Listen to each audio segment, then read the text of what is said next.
लग्न झालेल्या मुलीनं तर खूप चाणाक्ष असायला हवं. हातात अगदी माती जरी आली ना तरी त्यातले सोन्याचे कण वेचता यायला हवेत. प्रतिकूल परिस्थितीला सुद्धा अनुकूल करण्याची खुबी आपल्याला जमायला हवी.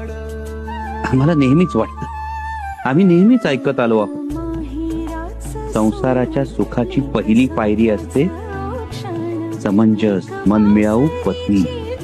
पत्नीनं घरादारात एकोपा ठेवायचा असतो.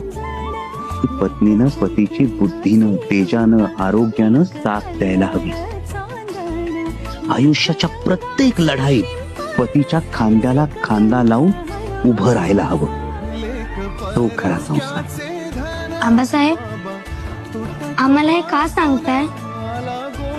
प्रत्येक बापाला आपल्या लेकीला हे कधी ना कधी सांगायचं असतं बा, म्हणून सांगितलं.